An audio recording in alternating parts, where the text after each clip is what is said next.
Bonjour à tous, bienvenue au Bruit de la Ville, chaîne de podcast dédiée à la ville, cet espace riche, multiple et protéiforme, où plus d'une personne sur deux vit aujourd'hui et bientôt 7 personnes sur 10 en 2050. Un temps d'échange avec un invité du jour pour l'aborder sur un regard spécifique mais toujours prospectif. Alors le thème du jour est celui de la ville transitoire et de l'urbanisme tactique, thème recoupant diverses actions, méthodes pour accompagner la transformation de la ville, en réinventant des modes de faire là où les chemins étaient peut-être trop institutionnalisés. Collectifs éphémères, architectes, paysagistes, mais aussi actions publiques, initiatives habitantes, constituent autant de cadres divers dont il est difficile aujourd'hui de résumer le périmètre. Alors pour nous aider à décrypter ce thème, nous avons le plaisir de recevoir aujourd'hui Frédéric Delphane. Bonjour Frédéric. Bonjour Geoffrey. Frédéric Delphane est architecte et urbaniste, diplômé en architecture à l'ENSAIS à Strasbourg en 2005. Du cycle urbanisme de Sciences Po à Paris en 2010, elle passe tout d'abord chez Alexandre Chemetov, puis chez Atelier Dupont et Cause Architectes, avant d'intégrer l'agence d'urbanisme de Nancy, puis celle de Lille, où elle dirige l'équipe projet urbain et développe notamment l'Atlas des tissus urbains de la métropole lilloise et la démarche territoire de projet. Elle fonde l'atelier Camp Vert en 2019, dédié aux études et à la recherche en urbanisme. Ce chemin professionnel est mené en parallèle d'un parcours d'enseignante, passant par les écoles d'architecture de Strasbourg, Nancy puis Lille, où elle est dorénavant co-responsable du parcours de master COMUA, conception et maîtrise d'ouvrage urbaine alternative. Oui. Voilà, donc c'est un parcours déjà riche qui dénote d'une démarche prospective engagée, particulièrement à l'écoute de nos villes en mouvement. Alors pour commencer, quelques questions sur ton parcours, les origines de ta démarche. J'aimerais savoir comment tu en es arrivé à resserrer en fait un peu ton spectre de recherche sur la ville, sur la question de l'urbanisme transitoire. En fait, j'ai pas forcément énormément resserré sur l'urbanisme transitoire, mais par contre, ça vient d'un intérêt assez ancien pour l'évolution de la fabrique de la ville, tu vois, vraiment l'observation contemporaine de la ville en mouvement. Et donc l'urbanisme transitoire, ça en fait partie. Et puis du fait de mon parcours, en fait, j'avais exploré quand même le milieu privé, la maîtrise d'œuvre, le milieu public ou semi-public. Donc j'avais en fait un regard assez transversal sur les différents métiers de la ville, les différentes disciplines, et ça me plaît beaucoup. Et donc c'est les croisements en fait entre les différentes disciplines qui m'intéressent. Donc finalement l'idée c'est de travailler de façon très large. Moi je prends beaucoup de plaisir et je trouve qu'il y a beaucoup de sens à croiser ces différentes disciplines, à avoir un regard transversal. Et ce qui m'anime, donc, ça va être d'observer et de comprendre, et parfois même d'expérimenter la mise en œuvre de ces nouveaux processus ou de nouvelles façons de faire la ville, modes de fabrication de la ville et des territoires, qui soient plus pertinents, en tout cas plus en accord avec ce que je pense être les enjeux d'évolution de la ville, donc plus solidaires, plus sobres et plus frugaux, mais aussi davantage dans le débat et davantage conviviaux aussi. Donc ça veut dire que je resserre sur l'urbanisme transitoire, mais pas que. En fait, je resserre sur l'ensemble des alternatives, des émergences, des nouvelles méthodes, parfois aussi des nouveaux modèles qu'on voit en fait naître dans différentes initiatives dans la fabrique de la ville. Par exemple, ça peut être l'urbanisme dans des territoires décroissants, très pauvres, où on a très peu de moyens, les questions de réemploi, qu'on connaît maintenant beaucoup plus qu'il y a 10 ans, mais c'était déjà une thématique qui m'intéressait beaucoup il y a 10 ans. Les nouveaux communs, les tiers-lieux sur lesquels j'ai travaillé, l'urbanisme de ressources, comment on fait différemment. Donc, c'est vrai que en fait, le risque de ces thématiques-là ou de ces sujets-là, c'est qu'on en entend beaucoup parler, il peut y avoir un côté un peu marketing, c'est un peu des poncifs presque de la nouvelle ville, et en même temps, ça correspond à des acteurs engagés, à des nouveaux métiers qui sont intéressants aussi à comprendre. Et moi, mon objectif, l'un de mes objectifs, c'est de rentrer en critique avec des collègues, avec plein de partenaires sur ces pratiques-là aussi, et aussi parfois en pratique, c'est-à-dire de garder ce lien avec le terrain, avec la mise en œuvre, on va dire, de processus.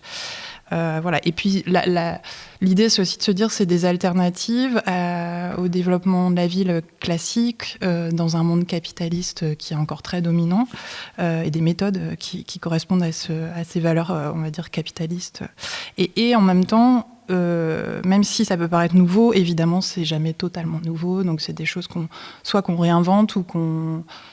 faut bien avoir ça en tête. Donc, voilà, l'idée, c'est de rentrer aussi en critique avec ce qu'on observe et pour mieux agir ou pour mieux analyser et observer ces émergences. Et tu parles de nouveautés, alors je me pose quand même une question, c'est-à-dire que concomitamment, il y a une complexification de notre monde, hein, on peut dire, qui traverse tous les champs, donc y compris la fabrique de la ville. Ouais. Et ce faisant, la nécessité ressentie, sans doute impérieuse, de fabriquer des nouveaux outils, des nouvelles méthodes pour s'adapter à cette complexité. Ouais. Alors, qu'est-ce qui a présidé, je dirais, à l'urbanisme transitoire ou à cette nouvelle façon de faire la ville ? Est-ce que c'est précisément la complexification de nos modèles, ou c'est une réponse peut-être sociétale, à une prise de conscience que le monde un peu trop sous l'égide du capitalisme avait besoin de réagir? Alors, je dirais, pour répondre à cette question, que déjà, ce sont des initiatives qui sont assez, par rapport au champ global de transformation de la ville, ça reste assez mineur. Oui. Et donc, je ne suis pas sûre. Il faut, peut-être même bottom-up. C'est bottom-up au sens où ça part... peut-être plus des habitants, c'est sûr, mais je ne sais pas si on est sur quelque chose qui va se développer et devenir, va complètement transformer la fabrique de la ville. Ça, c'est une hypothèse, mais on n'en est pas... Enfin non, c'est même... A priori, moi, c'est pas forcément ma première hypothèse.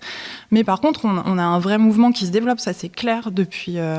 on va dire, qui était vraiment très émergent il y a 20 ans, qui s'est bien développé ces 10 dernières années sur ces pratiques-là. Donc, par exemple, on peut identifier le lieu unique, qui est le projet de Bouchain dans les années tout début, je pense que c'est l'année 2000, comme voilà, un premier projet où il y a une vraie réflexion programmatique avec les usagers, les habitants, avec un architecte qui est très impliqué pour prendre le champ de l'architecture, ou par exemple pour prendre plutôt dans le domaine des squats avec d'autres architectes, le collectif Existe, tu vois, autour de 2003, qui travaillent à Paris sur leur projet, jusqu'à Les Grands Voisins en 2020, qui est vraiment le projet emblématique de l'urbanisme transitoire, dont on a beaucoup parlé, qui a fait vraiment naître l'urbanisme transitoire, on va dire, et le faire connaître au grand public.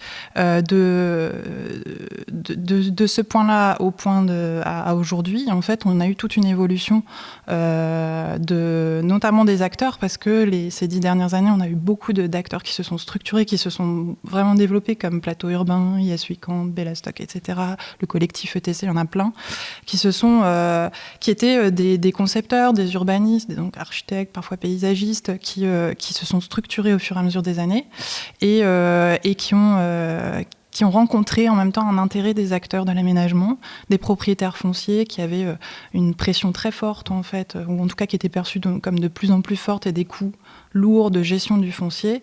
Peut-être des élus aussi qui avaient besoin de nouveaux modèles d'attractivité. Et à un moment, il y a aussi certainement une forme d'opportunisme qui fait qu'à un moment, cela déclenche de la commande de petites initiatives alternatives très engagées, très militantes.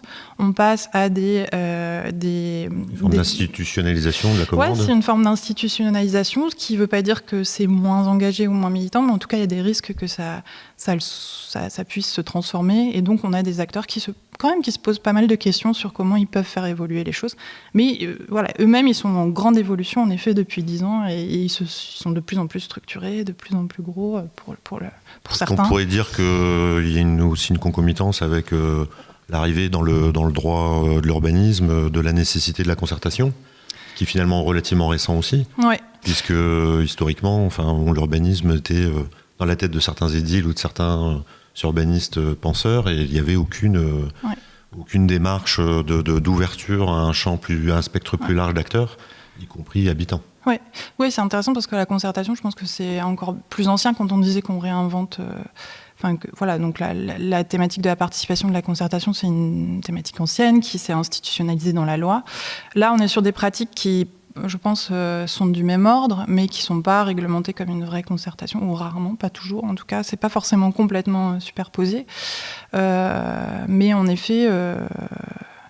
on est sur ce type de transformation vers une institutionnalisation et sans doute concomitante avec la participation, c'est vrai. Alors peut-être pour revenir un petit peu sur ton parcours, est-ce qu'il y a eu un projet ou une rencontre ou quelque chose qui a pu, en fait, sur cette question de l'urbanisme transitoire, revenir, dont on pourrait parler, qui illustrerait justement un petit peu tout ça, que ça soit d'ailleurs dans tes expériences en agence d'urbanisme ou peut-être plus récemment avec Kantwerk, quelque chose qui vient, où tu te mets en action justement sur ces thématiques.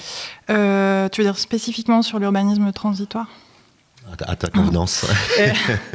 En fait, pour moi, je ne sais pas si c'est un point de bascule, parce que finalement, c'était un long processus, mais le fait de me mettre en indépendante après quand même 15 années de salariat, en fait, dans différentes structures, ça a été long, parce que c'est un long processus d'autorisation, de prendre sa place, de poser une pensée qui est propre, etc. Et en même temps, ça m'a obligée quelque part à me positionner et à notamment explorer peut-être davantage mes envies, ou en tout cas ce que je trouvais intéressant d'explorer dans le domaine de l'urbanisme. Et c'est vrai qu'il y a une convergence avec le fait d'être enseignante et d'avoir créé ce nouveau parcours de master sur l'urbanisme alternatif, avec toutes les nuances qu'on peut apporter à cette expression, qui fait que du coup aujourd'hui il y a une convergence de mon action en fait autour de ça. Est-ce qu'on pourrait dire que chez Kantwerk, peut-être tu te positionnes un peu dans une forme aussi pour partie d'assistance à maîtrise d'ouvrage, Oui. Ton parcours justement en pluriel avant de t'installer, avec lequel tu n'as pas envie de couper les ponts précisément parce que c'est bien le jeu d'acteur qui t'intéresse. Je crois que tu travailles actuellement avec la SPL Euralil par exemple. Ouais. Je ne sais pas si tu peux parler de ça. Si, mais complètement. Enfin, je trouve ça... déjà, c'était intéressant de se dire, oui, après 15 ans de salariat, et même en sortant d'agences d'urbanisme, qui sont des structures associées souvent vraiment au public, oui, tu peux monter ta boîte et avoir un regard qui peut être pertinent et hybride sur les modes de fabrication de la ville. Alors, dans Kantwerk, c'est un projet en fait, c'est un atelier, donc ça veut dire travail de dentelle. L'idée, ou travail à la marge, en fait, il y a deux sens au nom Kant en néerlandais. Ça me plaisait, les deux idées. En fait, le travail de dentelle, c'est-à-dire travailler sur... parce qu'aujourd'hui, on va travailler énormément sur la ville existante. Donc, pour moi, c'est un travail complexe, assez délicat. Et je trouve ça intéressant, en plus, de le relier à un travail féminin, ancien. Et puis, à la marge, parce qu'un peu à côté aussi. Et donc, dans ce projet Kantwerk, l'idée, c'est de développer 3 types d'activités, des études, des analyses, de la recherche sur la ville, de la pratique au sens du conseil, donc en effet assistance à maîtrise d'ouvrage, je vais y revenir, et puis de la diffusion, de la sensibilisation, de la pédagogie, donc avec la question de l'exposition, des médias, peut-être même de la formation. Voilà, donc ces 3 activités. Et en effet, je travaille pour la SPL Euralil en ce moment, et je travaille aussi pour une toute petite commune, à Lefavrile, qui est dans l'Avesnois, 500 habitants. Et voilà, moi je trouve ça intéressant d'être aussi sur la question de la commande urbaine m'intéresse beaucoup, et donc forcément la question des maîtrises d'ouvrage et de leur accompagnement. Tu dirais qu'ils en ont besoin ? Je dirais qu'ils en ont besoin, sinon ils ne feraient pas appel à nous, mais c'est surtout qu'il y a des postures de maîtrise d'ouvrage et des types de maîtrise d'ouvrage, des métiers qui sont très différents, et c'est passionnant en fait de voir là où justement on peut développer peut-être plus de créativité, typiquement là où il y a plus de place pour des processus émergents, c'est pas forcément là où on pense. Ce qui m'intéresse aussi, et ce qui vraiment me passionne, c'est de comprendre, notamment dans ces processus alternatifs ou émergents, comment on passe d'une petite initiative à quelque chose qui est beaucoup plus structurant, soit en passant par une forme d'institutionnalisation. Moi, je crois beaucoup en le service public, et du coup, je trouve ça intéressant de savoir comment les collectivités, notamment des collectivités, peut-être un peu moins l'État, mais quoique, qui sont des acteurs très proches du local, quoi, et qui ont quand même des outils assez puissants, comment elles peuvent s'approprier, ou comment elles réagissent par rapport à ces petites émergences, en fait.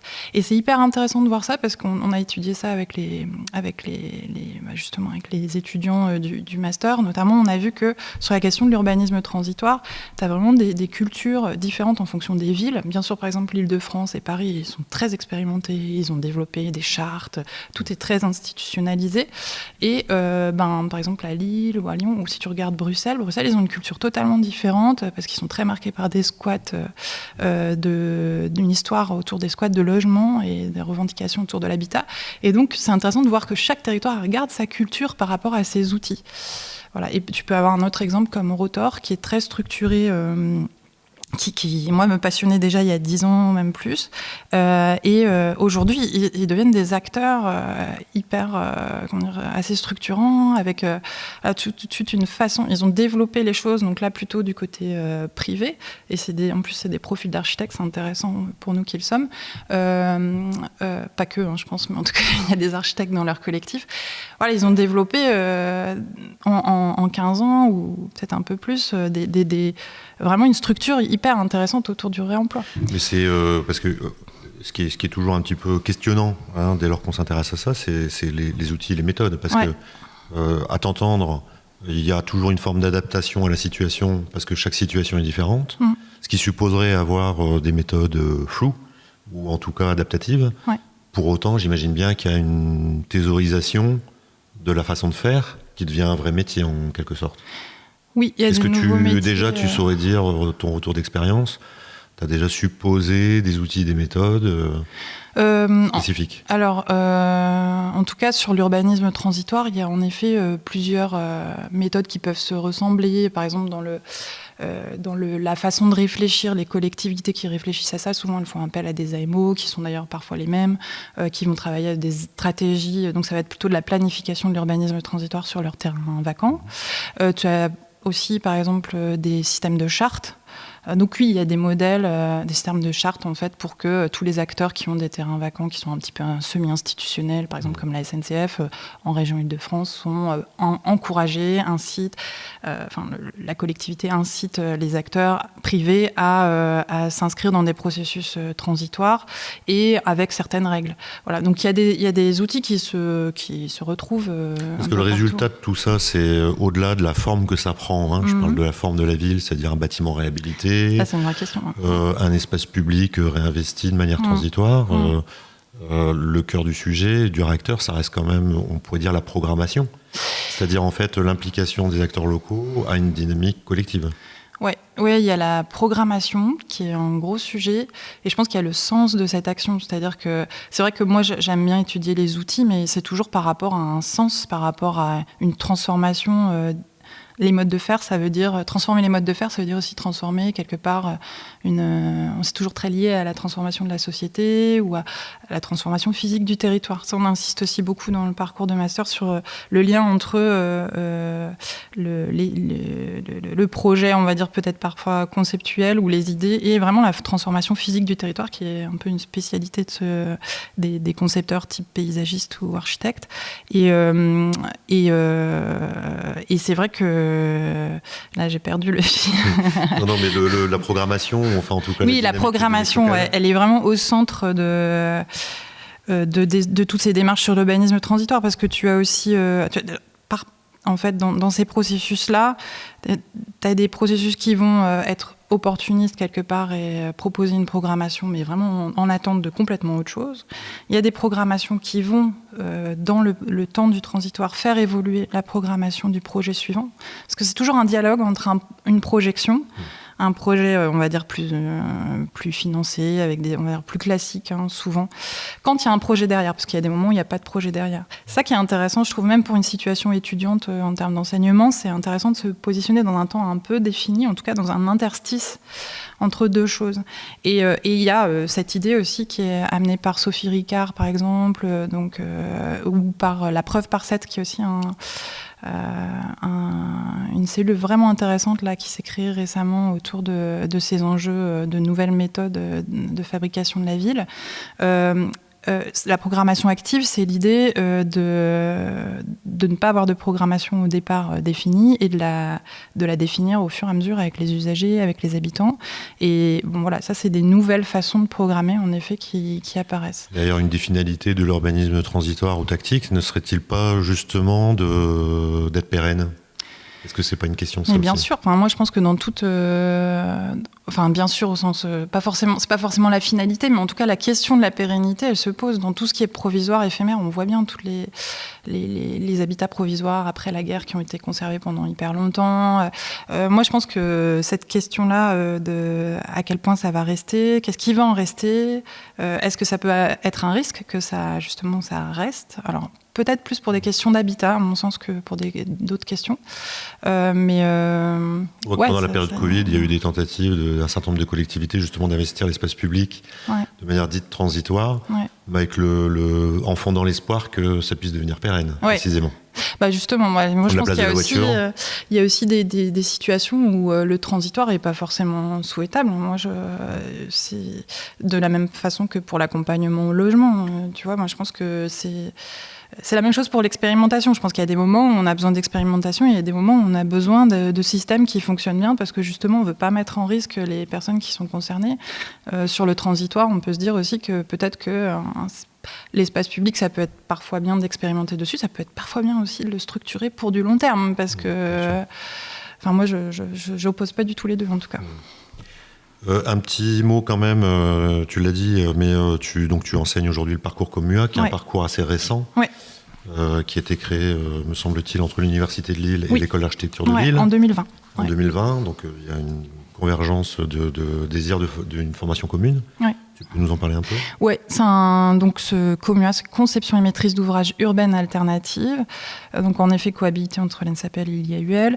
Et l'idée, c'est que c'est un parcours qui est proposé en parallèle d'autres parcours de l'Institut d'urbanisme de Lille, de l'Institut d'urbanisme et de géographie de Lille, ça a changé de nom, qui sont très intéressants. Donc on l'a conçu en équipe avec une super équipe pédagogique, donc 3 professeurs qui m'entourent, avec lesquels j'ai travaillé, Bénédicte Grosjean, Marc Dumont et Denis Delbar, avec l'équipe aussi de l'IAUL et de l'ENSAPL. Mais en fait, on a travaillé sur cette thématique de créer un master autour de 2 objectifs.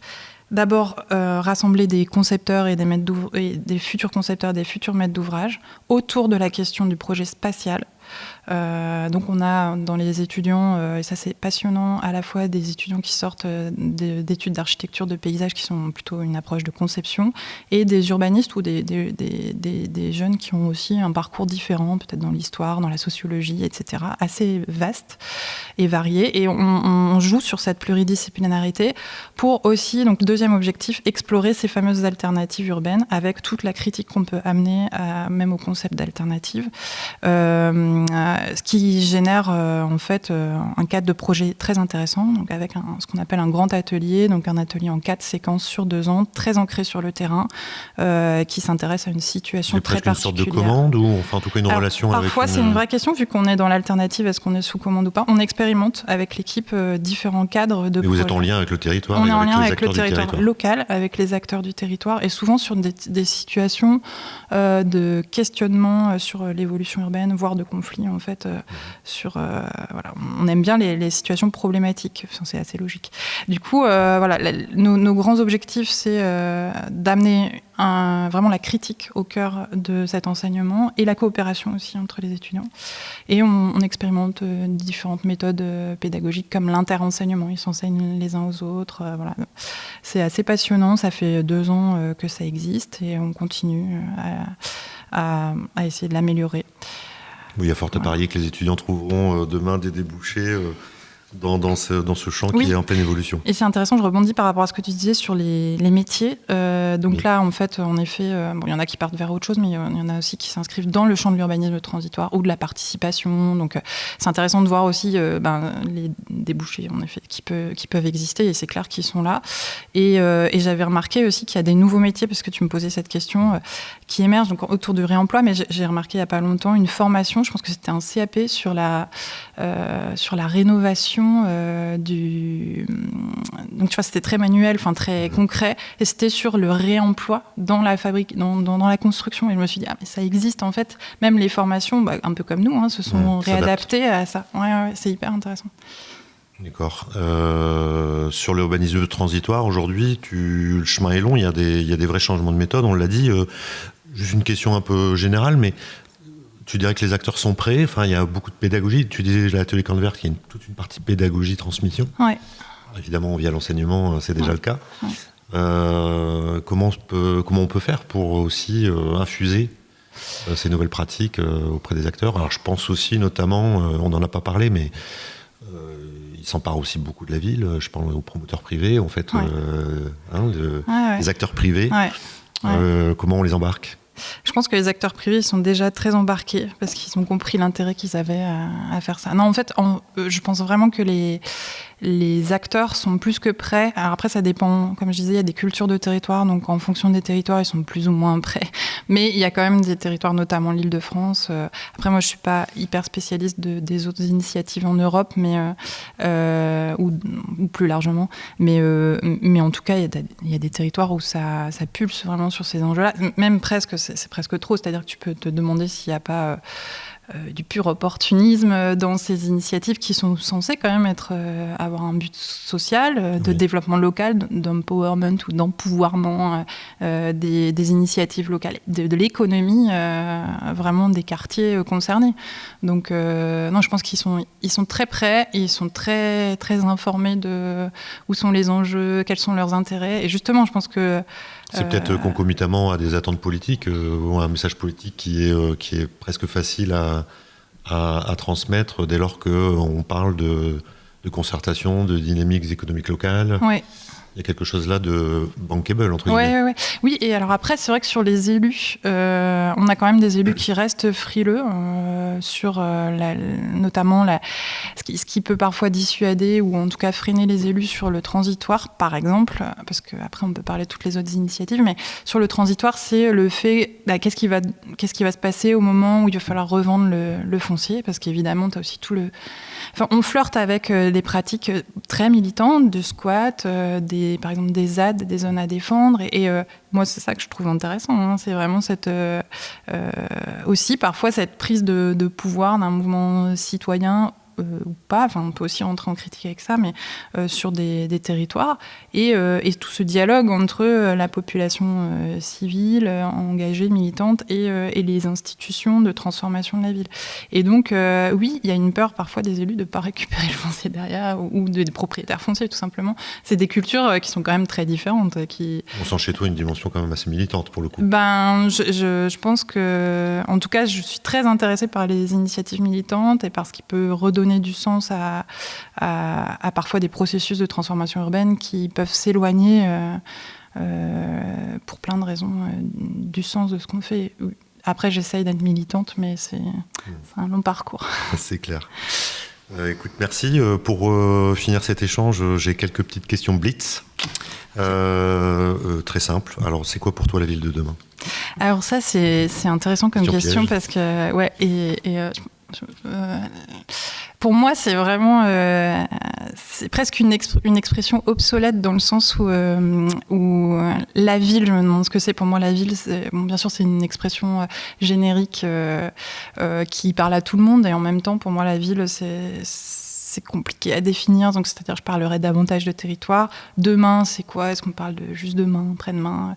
En fait, j'ai l'impression que dans l'idée de la ville de demain, c'est une expression qui est beaucoup utilisée, souvent pour des projections, et la façon de se projeter me paraît parfois vraiment obsolète, dans le sens où je crois pas en cette espèce de... Enfin, on voit très bien qu'à chaque fois qu'on a voulu construire la ville de demain, on s'est un peu planté.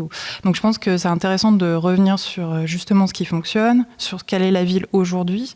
Et moi, ce qui m'intrigue beaucoup, c'est qu'est-ce qui meut la ville aujourd'hui, en fait. Qu'est-ce qui fait qu'elle bouge entre les outils, justement, la loi, la planification, les grands programmes, par exemple, de l'État, qui clairement ont une influence très forte, en fait, parfois sur les territoires, mais qu'on peut aussi parfois moins.